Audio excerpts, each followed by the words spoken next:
अभी आज पाकिस्तान से ज्वाइन किया है ब्रिगेडियर इसाक खटक। आपने बहुत शुक्रिया सर कि आज आप आए हैं।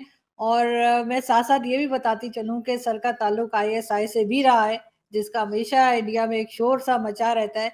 तो इस वजह से भी ये जो है सर को अक्सर लोग जानते हैं। सर का अपना एक यूट्यूब चैनल भी है, उसको भी देखिए, सब्सक्राइब कीजिए, ताकि आप लोगों को डिफेंस से रिलेटेड अगर किसी को कोई इंटरेस्ट है तो वहां से आपको जो है वो काफी चीजें जो है खास तौर पे अफगानिस्तान की जो है वो समझ में आ सकेंगी। साथ साथ सर आज सबसे पहले आपकी परमिशन से मैं एक छोटा सा क्लिप चलाना चाहूंगी। हमारे इंडियन दोस्त हैं और दोस्त भी हैं और इंडियन फौज में भी रहे हैं, कर्नल दानवीर सिंह का।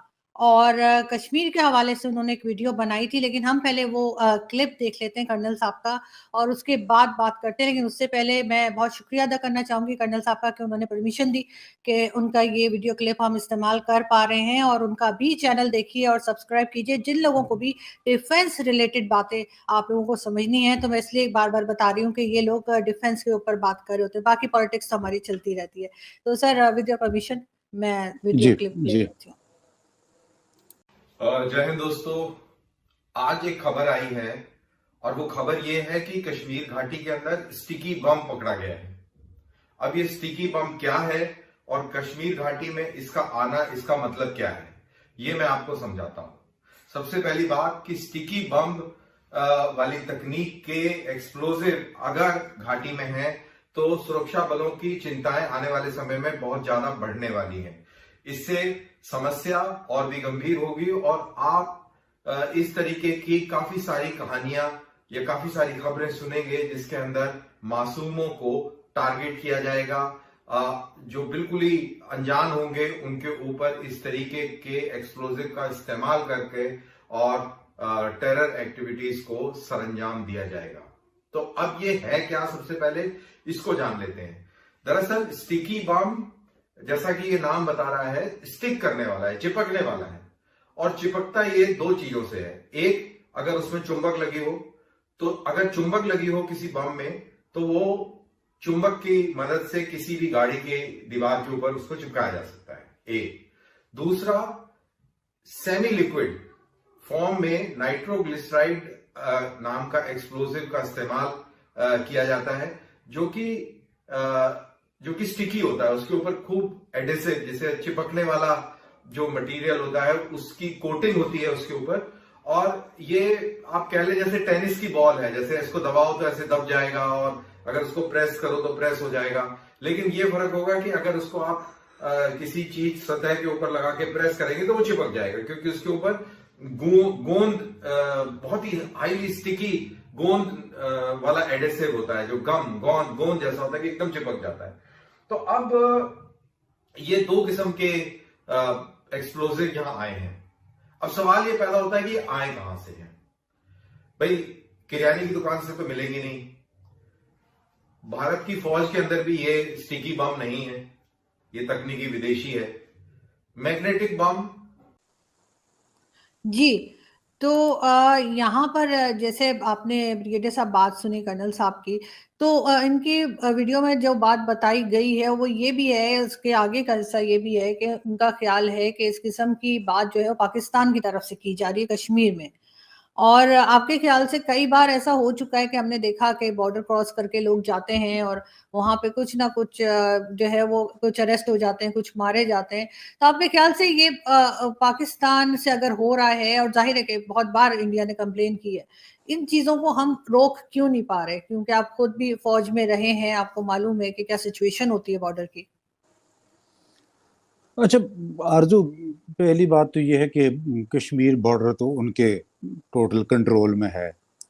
उन्होंने फेंसिंग वहाँ पर की हुई है, उनकी डिप्लॉयमेंट वहाँ पर हुई हुई है, तो कंट्रोल तो उनको भी करना पड़ेगा।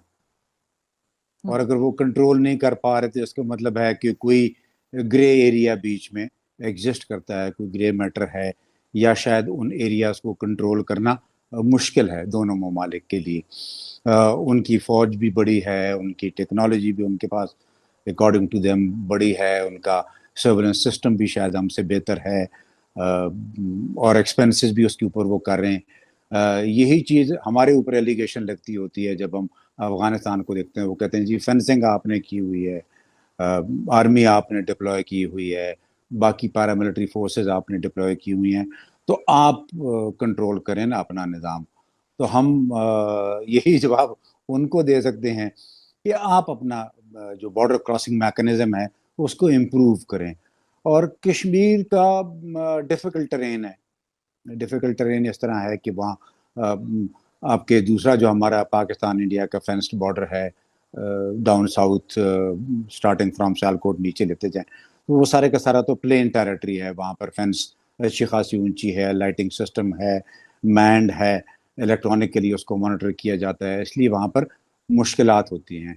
लेकिन जो कश्मीर है, कश्मीर में आपको पहाड़ी सिलसिले हैं बहुत डीप और बड़े हाइट वाले दोनों तरफ, यानी एक तरफ अगर आप दरिया बह रहा है, बीच में नाले बह रहे हैं दरिया, तो वो जो ग्राउंड है वो प्रोवाइड करता है अपॉर्चुनिटी बॉर्डर क्रॉसर्स को, उनके लिए वो ज़्यादा सूटेबल होता है। और फिर रात की मूवमेंट होती है, और अगर वो कहते हैं कि ये टोटली फेंस्ड है तो फिर क्रॉस कैसे हो जाता है, तो सवाल काफ़ी सारे इसमें उभरते हैं।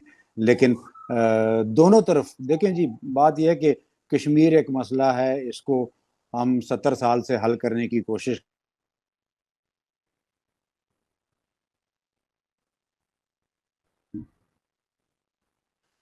सर आपकी वीडियो नहीं आ रही मेरे पास।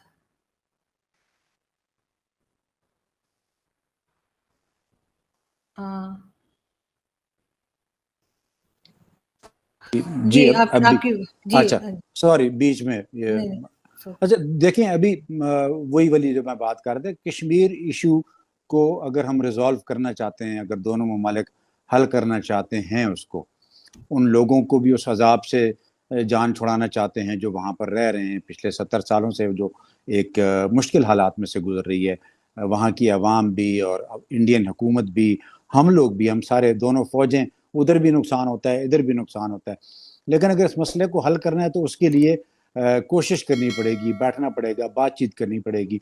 अगर 20 साल की जंग के बाद अमेरिका और तालिबान बैठ सकते हैं, तो इस 70 साला नाराजगियों के बाद पाकिस्तान इंडिया क्यों नहीं बैठ के इस मसले को हल कर सकते। लेकिन शायद हम इस मसले को दोनों तरफ, मैं एक को नहीं ब्लेम करूंगा, दोनों तरफ की हुकूमतें, दोनों तरफ के लीडरान शायद इस मसले को हल नहीं करना चाहते। अगर करना चाह रहे होते तो फिर किस तरफ की विल पावर ज़्यादा है, कौन ज़्यादा रिक्वेस्ट करता है, कौन ज़्यादा डिमांड करता है कि आके बैठे के इस मसले को यूएन की रेजोल्यूशन के हिसाब से हल करने की कोशिश करें। मेरा ख्याल है मुझे कहने की ज़रूरत नहीं है, everybody knows it by now, दुनिया सारी जानती है कि कौन बातचीत के लिए पहल करता है और कौन उस बातचीत में आगे नहीं आना चाहता। So let's stop that blame game. हाँ, अगर हल करना है तो आगे आकर किसी थर्ड पार्टी की मीडिएशन ले लें, यूनाइटेड नेशन की मीडिएशन ले लें, यूनाइटेड नेशन सिक्योरिटी काउंसिल को इन्वॉल्व कर दें, रीजनल सार्क आपका एक फोरम है जिसमें हम सारे बैठते होते हैं, जो एशियन साउथ एशियन कंट्रीज हैं, उनमें बैठ के इस मसले को हल करने की कोशिश करें। बिकॉज ये बायलैटरली, वो कहते हैं बायलैटरल हल होगा, लेकिन बायलैटरल 70 साल में नहीं हल हो सका, अगले 70 साल भी बायलैटरल में ये हल नहीं होगा। सो मेरा पर्सनल व्यू यही है कि इस मसले को हल करने के लिए आपको आउट ऑफ द बॉक्स जाना पड़ेगा। आउट ऑफ द बॉक्स यही होता है कि हम ना आपकी सुनते हैं ना हमारी आप इस तरह की सुने। Let's get a mediation, third party mediation, globally resolve होते हैं इश्यूज इसी तरह, और आपको इन्वॉल्व करना पड़ता है उन लोगों को, उन ऑर्गेनाइजेशंस को के जो कि पार्टीजन नहीं होती हैं, जिनको ज़रूरत नहीं है ना वो हमारे साथ फेवर करें ना उनके साथ फेवर करें, ग्राउंड रियलिटीज़ पे आ जाएं, उन ग्राउंड रियलिटीज़ को सामने रखते हुए इस मसले को हल करने की कोशिश करें। सर कहा तो ये जाता है कि यूनाइटेड नेशन की जो रेजोल्यूशन है उसमें साफ साफ लिखा है कि किस तरह से इस मसले को हल किया जा सकता है। उसके लिए पाकिस्तान को वो इलाका खाली करना होगा और उसके बाद ही पता लगेगा, या वोटिंग होगी व्हाटएवर, उसके जो आगे का प्रोसेस है वो भी लिखा हुआ है। तो पाकिस्तान को पहले इलाका खाली करना पड़ेगा, ये एक बात ये कही जाती है। दूसरी बात ये भी कही जाती है कि पाकिस्तान की आर्मी नहीं चाहती, जिसका आप हिस्सा हैं और रहे भी हैं, कि क्योंकि इनके फंड्स कम हो जाएँगे, इतनी बड़ी फ़ौज की ज़रूरत नहीं पड़ेगी हमें, क्योंकि क भारत के साथ हमारा उस तरह से जो एक झगड़ा रहता है या एक अटैक का खतरा रहता है, वो खत्म हो जाएगा। एक एलिगेशन या एक बात ये भी कही जाती है कि पाकिस्तान की आर्मी की तरफ से भी यही होता है कि जी ये सिलसिला चलता रहे ताकि फंड्स मिलते रहें और आर्मी जैसे